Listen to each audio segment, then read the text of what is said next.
So you've just sat down at your first D&D table. You've got your first character sheet ready to go, and you're super happy to be there. But then you get a glimpse at the DM. Well, it can't be that bad, can it?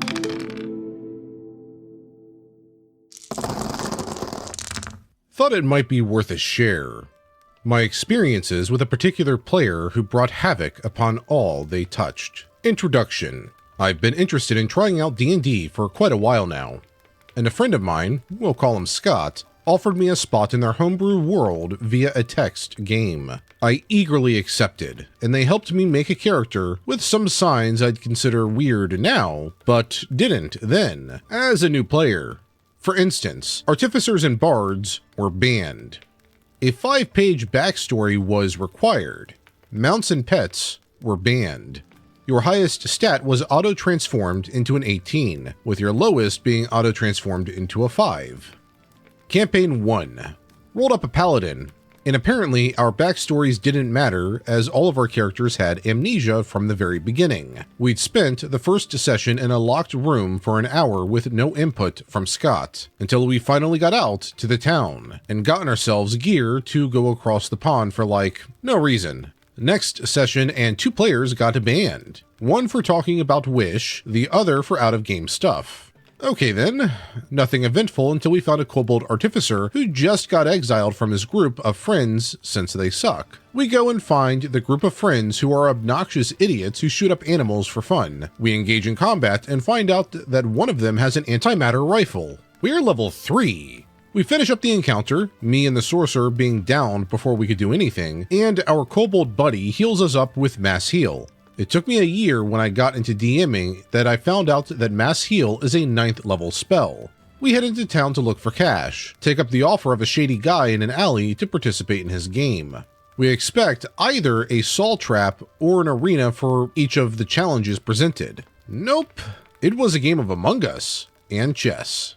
Great. When the 3rd round opens up with combat, our wild magic sorcerer eagerly uses Scorching Ray on the enemies, which is when Scott says, "Oh hey, I homebrewed it so wild magic always procs, and I have a homebrew table I roll behind the screen on." One fireball centered on everyone later, we find out that the challenge was for a kids game show. The shady guy was trying to raise money for an orphanage, and we just ruined his reputation. Of course, we escort him to a cleric before we head to a tavern to drink, and the kobold buddy is insulted for his sexual orientation, and our wild magic sorcerer tries to use a spell to calm the situation. Another roll on the table, and a giant anvil drops on the tavern, killing everyone inside, except us. We managed to get out, and then it exploded.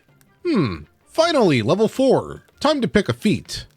Yeah, I pick your feats for you depending on what I think you need. After a shopping session, we enter a shady chase and our group is separated, with our cleric and thief going into the literal back rooms for the next 2 sessions, doing literally nothing. A new player, a ranger, joined during this time, and is also lumped into the back rooms to do nothing. Level 5. Let's go! Extra attack and find steed. Never mind. Mounts are banned. Me, our druid, sorcerer, and mastermind enter a fight with undead, only for them to be immune to physical damage. Only the sorcerer had any way of harming the undead, with us being relegated to tanking for him. I talked to Scott about how I feel of these problems as a player, only for them to reply passive-aggressively. "Oh, I thought you'd gotten a +1 longsword. So here's level 7. At that point, pretty much everyone stopped showing up. Campaign 2. Our thief from Campaign 1 decides he wants to host a campaign. We'll call him John. John was a brand new DM, and invited me, Scott, and a few others. First session in, Sorcerer, the same one from last game, tries to lie to the guards, and when he's apprehended, Scott actively aids the guards in attacking him. Second session in, we're trying to infiltrate a guard tower of an oppressive town, only for Scott to completely refuse lying, sneaking, or deceiving in any way. We begrudgingly continue planning a way to get in without triggering a rule of Scott's character, only for them to whine about how we objectified them and leave. John's campaign ended shortly after for other reasons, like a player character death and new players, which is when we found out Scott uses a completely homebrew class and subclass when homebrew was strictly forbidden. Campaign 3. I decided I should try a hand at DMing, and after a rocky start, we're having a lot of fun. We're down a few players, so Scott asks if they can join in. I'm inexperienced and have a no same class rule. Despite us already having an artificer, they also roll an artificer. Great. I ask for a backstory. Basically, they had rich parents who disappeared. Thanks.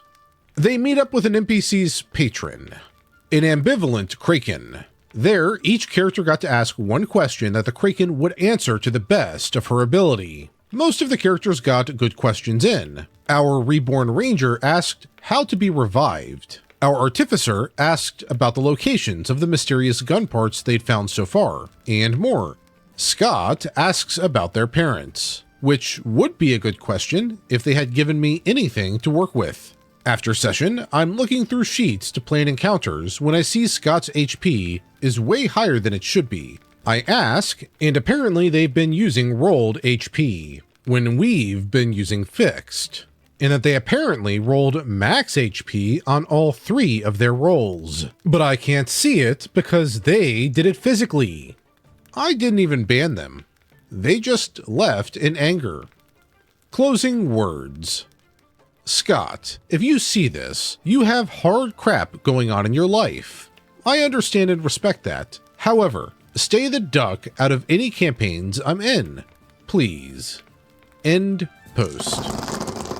Scott is a quintessential that guy. Every action they took inherently made the experience worse for either the players at their table or their co-players when they were playing at the table. For instance, forcefully selecting the feats that players get when they level up railroads them down a particular path, whether they want to go down that path or not. What if, as a fighter, you wanted to get really good with club weapons? You've got a favorite club or mace, you've named it, and you use it throughout every combat encounter. But oh no, here comes Scott, you leveled up, they want you to get the Piercer feat. Not the Crusher feat, the Piercer feat, because they want you to be using spear weapons. Now that's just an example, but it's within Scott's power to do, given that they are choosing the feats could very well have been a scenario.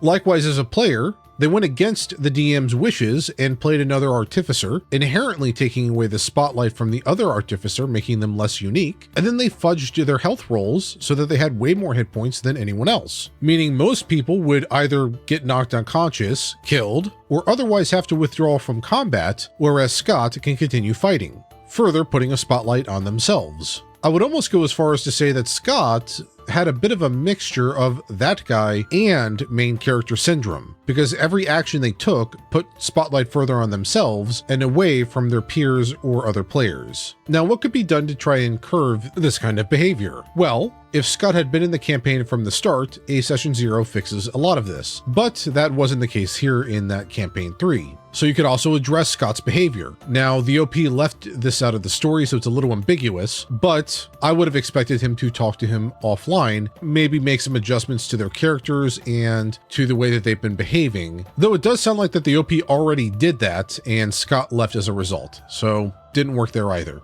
Now, for when Scott was DM, that's a little bit of a harder situation. You could try to talk to him offline, but they're the DM. They can do whatever they want, technically, even if you don't like it or you think it's the incorrect way of doing things. So in that case, you leave. Though, as OP was newer to the game and that was their very first campaign, I can understand why they chose to stick around for a little bit. Now, if you enjoyed the video, here's another one from my channel that is similar to this one, in case you wanted to hear more That Guy stories. Or in case you missed my last video, you can check that out here as well.